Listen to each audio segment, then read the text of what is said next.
नमस्कार साथियों, कैसे हैं आप लोग। आशा करते हैं आप लोग बहुत बढ़िया हैं। तो दोस्तों, आज हम क्लास लेकर आए हैं मौलिक अधिकार का। ठीक है, ये मेरा पॉलिटिकल साइंस का 8वां क्लास है। इसके पहले मैंने 7 क्लास दे चुकी हूँ। आप लोग नहीं पढ़े हैं तो जाकर पढ़ लीजिएगा। तो चलिए स्टार्ट करते हैं। ठीक है, तो दोस्तों आज हम पढ़ेंगे मौलिक कर्तव्य। ठीक है, इसके पहले मैंने राज्य के नीति निर्देशक तत्व हम पढ़ चुके हैं।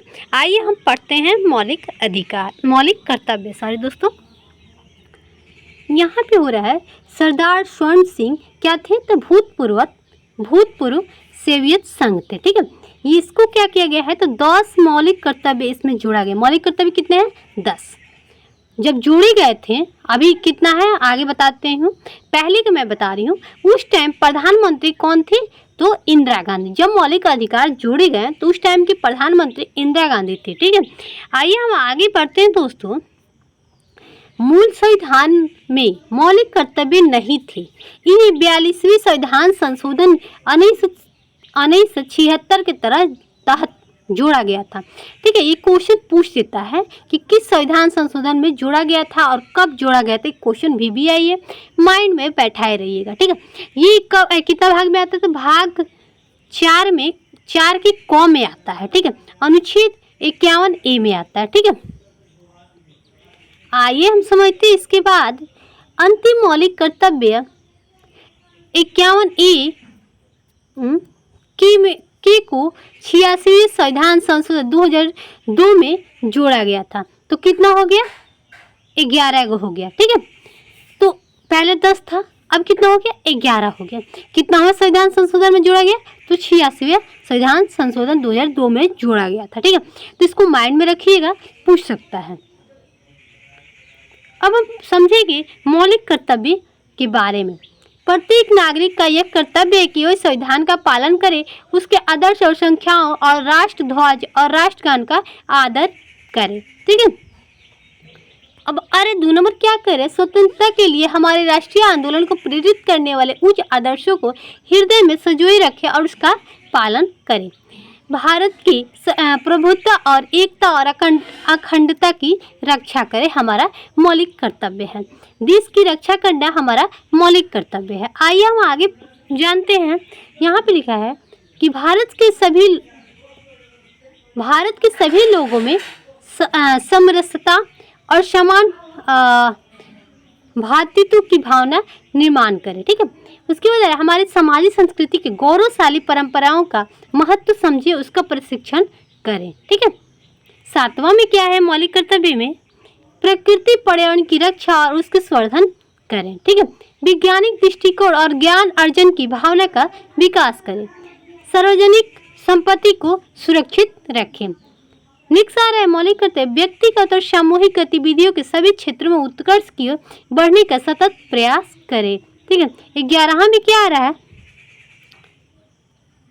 माता पिता यह संरक्षण द्वारा 6 वर्ष से लेकर 14 वर्ष के बच्चों हेतु प्राथमिक शिक्षा प्रदान करना 86वां संशोधन द्वारा पारित किया गया था। ठीक है, अब अरे मौलिक कर्तव्य केवल भारतीय पर लागू है, ना कि विदेश नागरिकों पर। ठीक है, मौलिक कर्तव्य के नैतिक, सामाजिक और आर्थिक महत्व है। ठीक है, यहाँ पे आ रहा है 51A की मौलिक कर्तव्य प्रावधान अनुच्छेद 21A के समान है। ठीक है, अब अरे शासन कितने भाग में बांटा गया है, तो 3 भाग में। विधायिका, कार्यपालिका, न्यायपालिका। कानून का निर्माण करता है विधायिका, कार्यपालिका क्या करता है, कानून को लागू करता है। ठीक है, कानून का निर्माण विधायिका, कानून को लागू करना कार्यपालिका, कानून के आधार पर न्याय करना न्यायपालिका।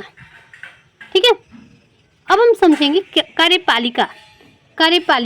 इसमें क्या आता है, कौन कौन आते हैं, राष्ट्रपति, उपराष्ट्रपति, PM CM मतलब प्रधानमंत्री और मुख्यमंत्री, महान न्यायवादी भी आते हैं। ठीक है, अब हम समझेंगे भाग 5 में क्या आता है, तो भाग 5 में संघ आता है और अनुच्छेद 52 से 151 आता है।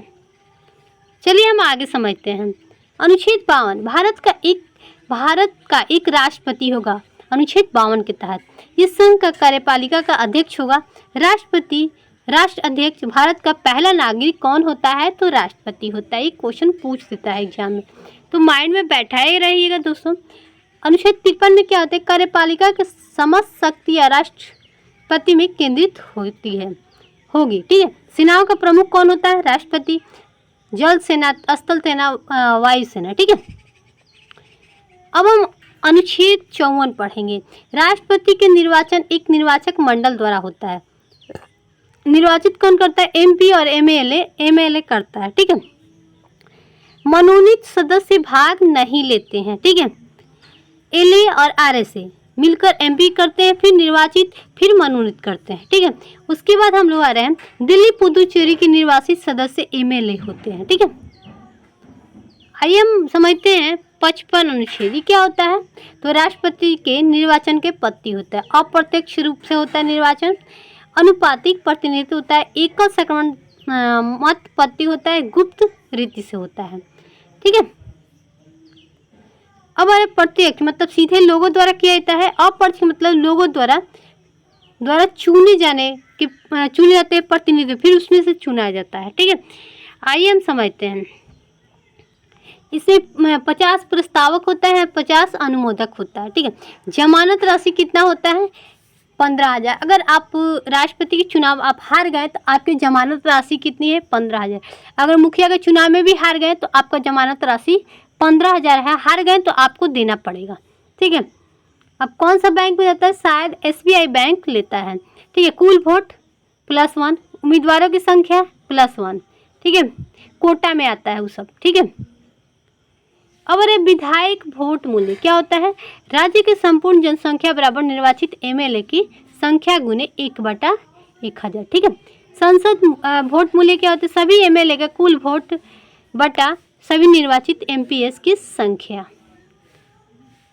अब हम नेक्स्ट पे आते हैं अनुच्छेद 56। राष्ट्रपति के कार्यकाल होता है 56 में 5 वर्ष का। राष्ट्रपति अपना त्याग पत्र किसको देते हैं, तो उपराष्ट्रपति को देते हैं। अब हम नेक्स्ट पे आ रहे हैं 57 अनुच्छेद में क्या आता है, तो राष्ट्रपति के पुनः निर्वाचन जितनी बार चाहे उतनी बार चुनाव लड़ सकता है, कोई रोक टोक नहीं है, ठीक है। सर्वाधिक कार्यकाल किसका रहा, तो राजेंद्र प्रसाद का। और प्रधानमंत्री में पूछे तो पंडित जवाहरलाल नेहरू डाल दीजिएगा, ठीक है। यूएसए से लिया गया है, ठीक है। मैक्सिमम 2 साल बाद, मतलब पहले यूएसए में लागू, फिर मैक्सिमम 2 साल बाद हम लोग को देश में लागू हुआ। देशीकरण से नागरिक होने पर राष्ट्रपति गलत है, और भारत में जो है वो सही है, ठीक है। भारत वाला जो है वो सही है, ठीक है। अब देखिए राष्ट्रपति बनने के लिए क्या क्या चाहिए हम लोग को, भारत का नागरिक हो, 35 वर्ष आयु पूरा कर चुका हो, लोकसभा के सदस्य चुने जाने की योग्यता रखता हो, वह संघ जो राज्य के अधीन कोई लाभ का पद धारण नहीं करता, मतलब जो भी गवर्नमेंट की तरफ से कोई सरकारी नौकरी नहीं करता हो, ठीक है। लोकसभा के सदस्य में मतलब सदस्य हो पहले से, ठीक है। 35 वर्ष पूरा कर चुका हो। चलिए हम आगे बढ़ते हैं। अब 59 नंबर आ रहा है कि अनुच्छेद 59 क्या होता है, राष्ट्रपति के पद की शर्तें। संघ और राज्य के अधीन किसी भी सदन का सदस्य न हो, उनके कार्यकाल के दौरान परिलब्धियां और भत्ता कम नहीं किया जाएगा, ठीक है। अब हम पढ़ेंगे अनुच्छेद 60। इसमें क्या होता है, तो शपथ लेते हैं, ठीक है। सुप्रीम कोर्ट का मुख्य न्यायाधीश लेते हैं, ठीक है। वरिष्ठ न्यायाधीश दिलवाते हैं उनको। अब हम 61 अनुच्छेद पढ़ेंगे। तो इसमें क्या होता है, राष्ट्रपति को महाभियोग लगाया जाता है, ठीक है, संसद के सदस्य द्वारा, ठीक है। महाभियोग क्या करते हैं, प्रस्ताव पारित करते हैं, ठीक है। लोकसभा और राज्यसभा किसी भी सदन में प्रस्ताव लाया जा सकता है। कितने दिन पहले, तो 14 दिन पहले सूचना दिया जाता है राष्ट्रपति को, ठीक है, कि आप उनको बताया था कि इसी कारण से आप लोग को हटाया जा रहा है। लोकसभा किसी भी सदन में प्रस्ताव लाया जा सकता है। उसके बाद सदन आ रहे हैं, कुल सदस्यों की संख्या 1/4 की हस्ताक्षर होना चाहिए। जब आप राष्ट्रपति में महाभियोग लगा रहे हैं तो 1/4 लोगों का हस्ताक्षर होना चाहिए। वरिष्ठ बहुमत होना चाहिए भाई।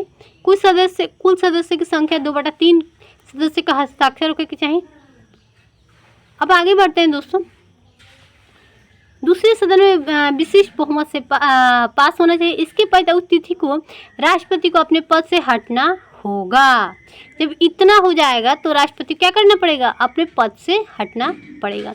एमएलएस राष्ट्रपति को चुनाव में हिस्सा राष्ट्रपति चुनाव में हिस्सा लेते हैं, लेकिन महाभियोग में हिस्सा नहीं लेते हैं। मनोनीत एमपीएस चुनाव में भाग नहीं लेते, किंतु महाभियोग में भाग लेते हैं। आइए हम समझते हैं 62 अनुच्छेद में क्या है। अनुच्छेद 62 में राष्ट्रपति कार्यकाल पूर्ण होने से पहले अगले राष्ट्रपति के चुनाव तक, ठीक है। इसमें क्या होता है, मृत्यु, त्यागपत्र, महाभियोग किसको देंगे, तो ये राष्ट्रपति के रूप में कार्य, उपराष्ट्रपति मतलब अचानक मृत्यु हो गई या त्याग पत्र दे दिए, ठीक है, या महाभियोग लगाकर उनको हटा दिया गया, तो उनकी जगह पे कौन काम करेगा, तो अपना त्याग पत्र किसको देंगे, तो उपराष्ट्रपति को, ठीक है। अधिकतम उपराष्ट्रपति कितना दिन मिलता है भाई राष्ट्रपति के काम करने के लिए, 6 महीने, याद रखिएगा, ठीक है। अब आ रहा है उपराष्ट्रपति सीएनजी, ठीक है, मुख्य न्यायाधीश को मिलता है, फिर वरिष्ठ न्यायाधीश को मिलता है, ठीक है। आइए हम समझते हैं। पद 52 में, कार्यपालिका 53 में, निर्वाचन 54 में, कोटा 55 में, कार्यकाल 56 में, दोबारा पूर्ण निर्वाचन 57 में, योग्यता 58 में, ठीक है। दशाएं 59 में, शपथ 60 में, महाभियोग 61 में, ठीक है।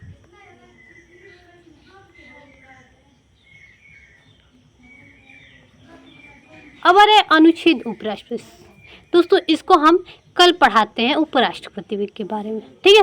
आज हम राष्ट्रपति पूरा पढ़ा दिए, ठीक है। तो फिर हम मिलते हैं नेक्स्ट वीडियो में, और नेक्स्ट वीडियो में पढ़ाएंगे आप लोगों को उपराष्ट्रपति के बारे में। तो बाय दोस्तों।